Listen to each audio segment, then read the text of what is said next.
Il-kumpanija Centercom nedit kors għal ħaddiema tagħha f'livell ta' diploma dwar il-cryptocurrencies.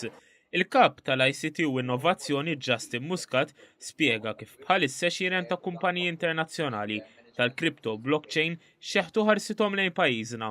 Kien għalhekk li Centercom ħasset il-bżonn li tħareġ lil ħaddiema tagħha fis-settur. Kal-kumpaniji li ġejjin ħajftħu Malta, ħassejna l-bżonn li aħna bħala kumpanija li nofru anke support services li l-impjegati tagħna għandhom ikunu mħarġa f'dan is-settur ħalli once li jiġu anke għandna l-kumpaniji li qed jiftħu Malta jkollhom bżonn support services minn għandna, aħna jkollna n-nies trenjati bl-aħjar mod possibbli fuq dan is-settur ukoll. Tul din is-sena Centercom rat kabbir bla preċedent hekk kif inqas minn 6 xhur mindu bdiet topera minn ċentru ġdid fil-Mosta ħasset il-bżonn li tkompli tespandi s-servizzi tagħha.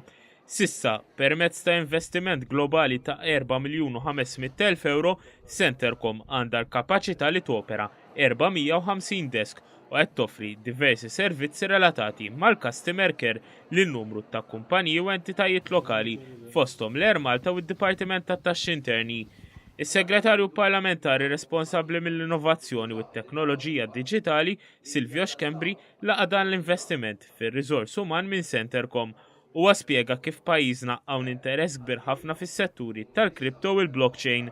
U dan allura din naraw li nkomplu nagħlqu ċ-ċirku tal-ekosistema. Issa għamilna leġiżlazzjoni, ġibna l-kumpaniji, qed ninvestu bħala gvern scholarships ukoll ġodda fejn tidħol l-ekonomija diġitali l-ġdida u allura se naraw ukoll is-suq lokali qed jirrispondi billi jagħmel l-investiment huwa. U dan huwa ovvjament inkoraġġament għal quddiem. Is-Segretarju Parlamentari saħaq li l-pjan ta' tkabbir ta' Centercom għandu jservi ta' eżempju għal kumpaniji simili hekk kif l-interess mill-kumpaniji barranin huwa kbir.